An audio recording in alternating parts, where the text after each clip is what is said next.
All right, we have talked about it and talked about it and talked about it. Finally, today is here, and I am set out to at least go look at getting a new braking system put on the Avid. Now, we will have to modify a couple things, so we feel like we have everything that we need at Kenneth's house to put the brakes on. But if nothing else, be a good flight over there to let him put his eyes on it, see if we're missing anything, what all we need to do. So it's going to be beautiful weather today. It's a tad bit chilly for my taste. I think it's 36 degrees right now, which in Georgia is cold. The Avid has no heat, but we're going to make the best of it. It should warm up pretty nice today. So let's get this party started. I knew I was going flying this morning, but still, I may have stayed up last night a little later than I intended on it. Sometimes when I go out flying, again, busy schedule, house full, it keeps us busy. So sometimes I just want something to give me that little bit of an edge, the mental clarity, the focus, and that little boost of energy. This morning I'm drinking a product by Mountain Ops called Ignite. It's just a supplement that gives you that nice little pick-me-up, added boost of mental clarity, focus, and a little touch of energy too. That'll help make this flight over to Warner Robins a little more comfortable. Now, you've heard of Mountain Ops because everybody has asked me about this cool pullover I have, OG Camo. It's also made by Mountain Ops. Now, hear me out. This video is not sponsored. Mountain Ops has no idea who I am. I just genuinely love their products. So again, not sponsored. I paid full price for everything I have, but I'm really impressed with the company. I will leave you a link down in the description if you want to check them out.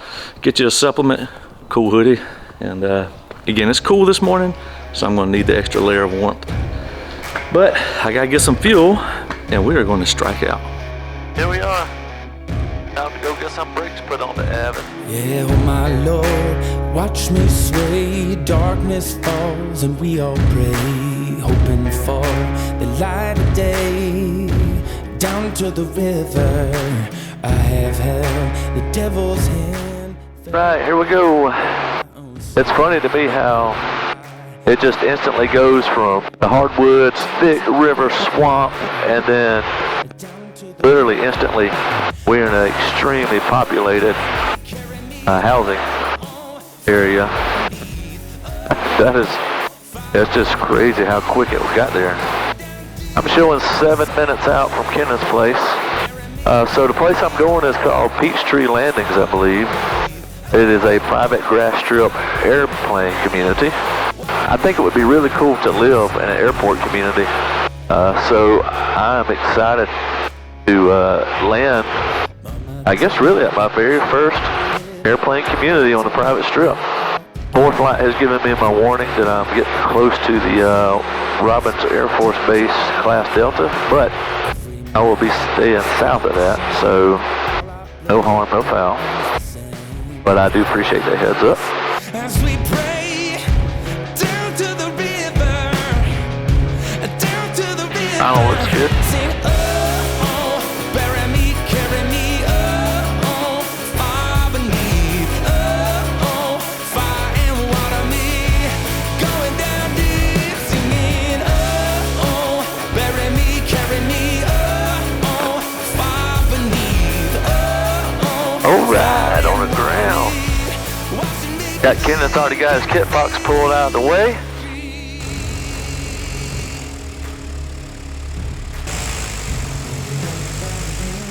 All right, so I have made it to Kenneth's place. Y'all have seen us flying with his Kitfox before. Just doing an inventory of parts right now to see if we have everything we need to complete the project today. Only a couple small pieces we're looking for, but this is the coolest setup that you could possibly imagine. Product. See this? I had dual calipers sitting here. Oh man. I had brand new calipers and backing plates sitting here, and I've got another set of these on a brand new Kitfox gear sitting over there.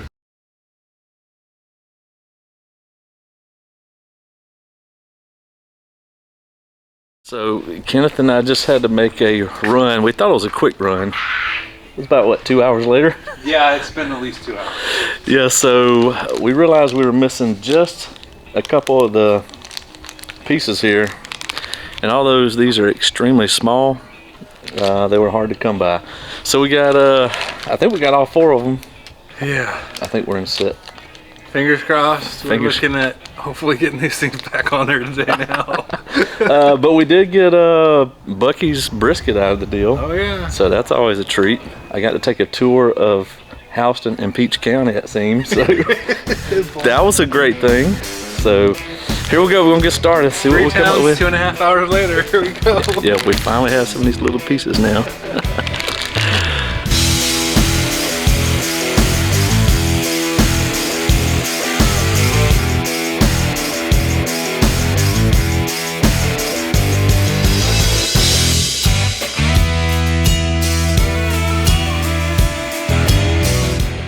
So let's do a quick recap. Kenneth had ordered these used brake calipers and master cylinders from a friend of his, and he's never worked on my plane before, so we were doing a little bit of sending him pictures, and we think this will work, we think that will work. So today I flew it over there and let him put eyes on it, and right out the gate we got there and we were missing a few of the brass fittings that were not included in the master cylinders or calipers. So we went to Lowe's, they didn't have it. We went to One Ace Hardware on the other side of town.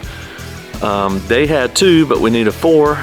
So we looked online, found another Ace Hardware, called them up. Luckily, they had 2 more. So we went and got it. We spent 2 hours pretty much just chasing our tail, trying to find these little parts. Got that, come back to a shop, got to work, and then we got my old tires off. We had to wrestle for quite a while trying to get the new tires on the new wheels. So did that, and again, I'll follow up later with what kind of wheels and all that kind of stuff that we chose to go with. When we put the new tire on the new wheel, got it mounted onto the plane, it was scrubbing the gear. So then we had to go back and custom make some spacers. So with all that being said, we got everything that we think we're gonna need mapped out. So we're gonna be in good shape when I get another day to go back. Then we'll work on the pedals, bleed them, mount everything up, and I think we're gonna be in good shape. So another half day, or might as well plan a full day. I should have brakes on the Avid, so I'm excited. So stand by for day 2. All right, we're back, day 2.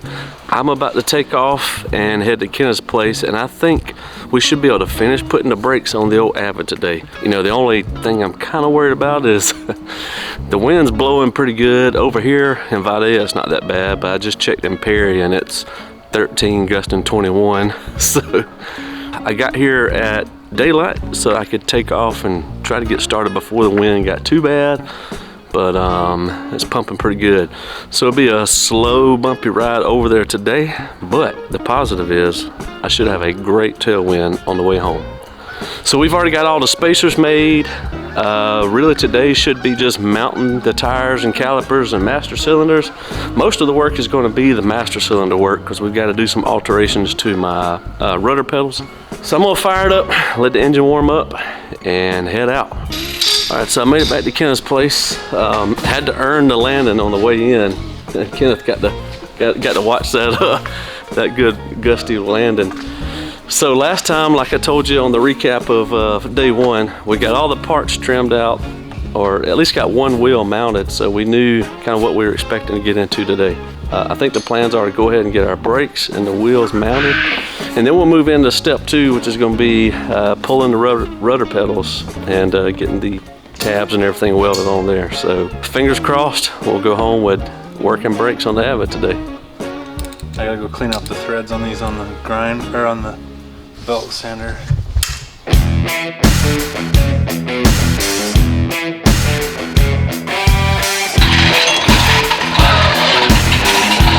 So obviously my old mechanical brakes here hooked onto a cable. I like to compare it to like old bicycle brakes.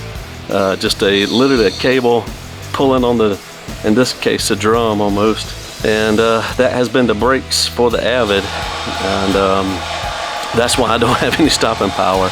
But putting in Matco calipers, Matco master cylinders, filling those bad babies up with hydraulic fluid, and man, we should be stopping by the end of the day.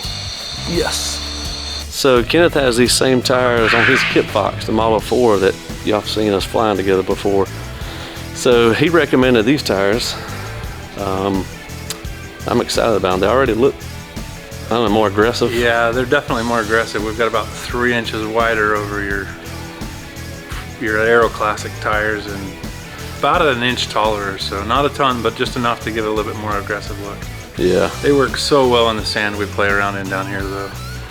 Yeah, I'm excited about it. So this is the first look with the new tires. That the second tire went on, and wheel and tire went on really without a hitch. Like 45 minutes? Yeah, I'm a little nervous that it went so easy. Now's the fun part. We're gonna start pulling the pedals out so we can put in some master cylinders. Oh yeah. Oh, Got some welding to do. Yeah, I'll try to get you some footage of the man welding here. Funny story, when I bought the Avid, I bought it from Paul up in Virginia. Y'all have seen that video. He says, man, down in your neck of the woods, you've got to be pretty close to this guy named Kenneth, and he does phenomenal work on Avids and Kitfoxes. Well, what Paul didn't know was, I know the man.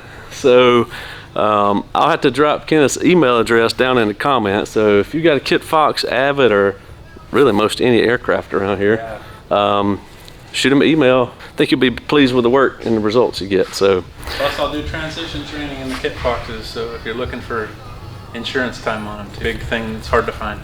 yeah, so I get a lot of questions about people needing an instructor for tail wheel or transition into a tail wheel, like a Kitfox or whatnot. This is your man. Check the description. I'll leave his email address for you. So once we can get to the back of, actually wait, how are yours held in?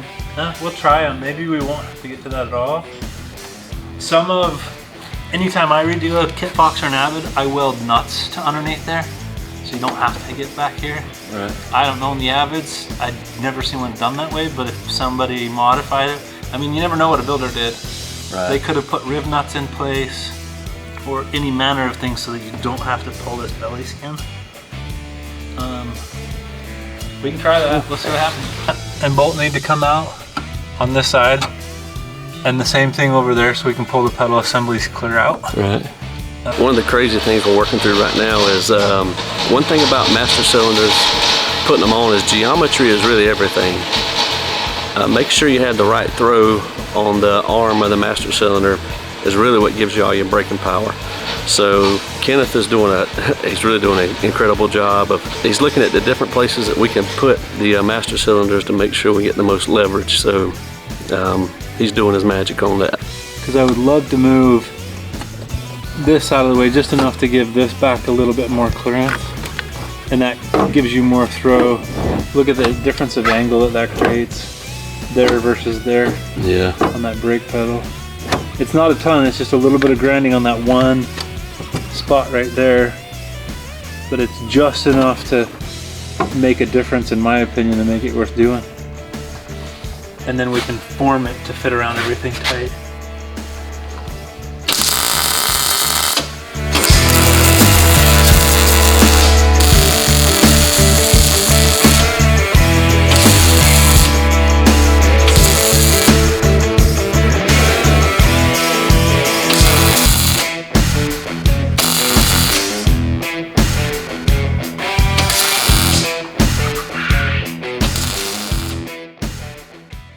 All right, day 3, we've got some catching up to do.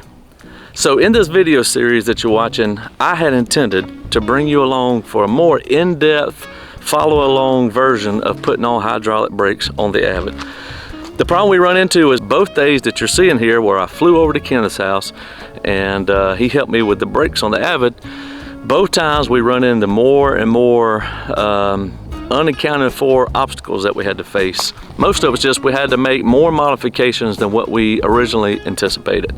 So all that means is I ended up putting the camera down because both days we were hard pressed working against daylight. Now luckily we're back at this time of the year where our days are starting to get longer here in Georgia, so hopefully the next several videos you see, it's not me constantly racing sunlight. Nonetheless, guess what? We now have working hydraulic brakes on the Avid Flyer, and I can already tell a difference. So today is my first flight actually flying with the hydraulic brakes. So I've done 2 landings, one on a field on the way here, and then this second field, and I can already tell a huge difference. Used to with my old mechanical brakes, as I would press my brake pedals, I could never feel the brakes actually grabbing. It was more or less hoping you had just enough rubbing friction to somewhat slow you down. But as you know, I relied on my tail wheel digging into the ground to do 99% of my stopping. But on this setup, I can actually feel the brakes grab. Looking back on it now, I realize that sounds pretty crazy. But nonetheless, we're here now, and the Avid Flyer now has working hydraulic brakes. So I want to take just a few minutes and show you the setup that we come up with. All right, so along with the brake modification, I also had to change out my tires and wheels. So first things first, let's talk about this. As you may recall, if you've been following the channel, I had a set of 22-inch Aero Classic Tundra tires on here that I absolutely loved. I had no complaints about them. They performed every bit of what I was asking it to do. It was a perfect tire. The problem is with the wheel that I had it on, it was not going to be compatible with hydraulic brakes. So I had to swap them out. So now, instead of the 22-inch Aero Classic Tundra tire, I now have a 21x12 Nanco tire on it.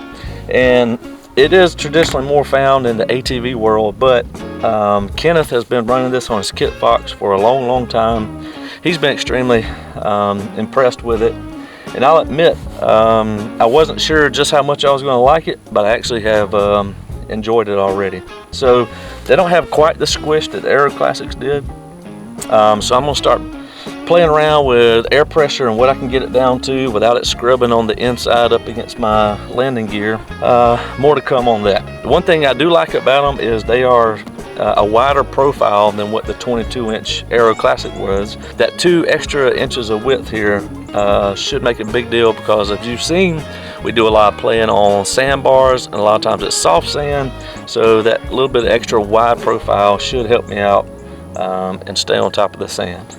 So as far as the actual caliper goes, I'm running a single caliper Matco. Same thing as earlier, I wasn't sure if the single caliper was going to be enough, but that's what Kenneth has run on his Kitfox, and he's able to stand on the brakes, do a full run up, get the tail up out of the ground. So really everything you want your brakes to be able to help you do. He was pleased with it on the Kitfox. I've got the B model Avid, which is a little smaller than his Model 4 Kitfox. So if it's good enough for him, I feel like it's going to do a great job for me. All right, real quick, let's talk about what we did with the pedals. So a few different modifications we made. Number one, we had intended on going with the MC5s or the Matco master cylinders, but because of the geometry and how close this master cylinder on the right hand side was to my bar here, my support bar, it just wasn't going to be a good fit to get the maximum geometry out of it. So Kenneth actually had a set of, these are the Model 1s or the MC1s, and so we're going to test these out and see how they do. While we were in the midst of fooling with rudder pedals and brake pedals and all that, you'll see here this freshly scarred up weld. So Kenneth was explaining to me that on the Avids and Kitfoxes, there's been some cases where they used a smaller diameter tube than probably what was probably needed to be. So what happens is a lot of times with wear and tear, especially in the stole environment where you're doing a lot of hard and quick pressing on the pedals, those connections would break. So Kenneth welded in what's called a finger patch just to make that connection between the different bars and the different joints more sturdy. We figured, hey, since we've got everything apart, we might as well go in there and build that in. All right, so next, because my previous brakes just had a cable on it for mechanical brakes like a bicycle, we actually had to weld on these tabs here for the bottom of the master cylinder, and we had to put on weld on a tab here on the back side so that the master cylinder could attach to the pedals that way. Also, on my Avid, this left pedal was in the back and my right pedal was in the front. But to get the master cylinder geometry the way we need it to be, we had to swap those around, putting my left pedal closer to me. So with that, we had to modify how these actual bars to the pedals mount to the floor because it shifted the original holes. So finger patches was one modification. The brackets or tabs for the master cylinder itself to attach to the pedal at the top and bottom. That was a modification. And then again, readjusting where the rotor pedals, the tubes themselves, mount to the floor was a modification. So all in all, we had several adjustments we had to make. All right, so that's a quick and dirty rundown of the new hydraulic brakes that are on the Avid. Now, what does that mean for you, the viewer of the content? There's always been some bars that I have wanted to land on the river, but it was close enough that I knew with my non-brake situation, it was gonna be a problem. So now that's gonna open up the opportunities for more sandbar adventures, and that's gonna make this summer a really good time. I wanted to go out and test today and do some testing on how much of an improvement it made on my landing distance.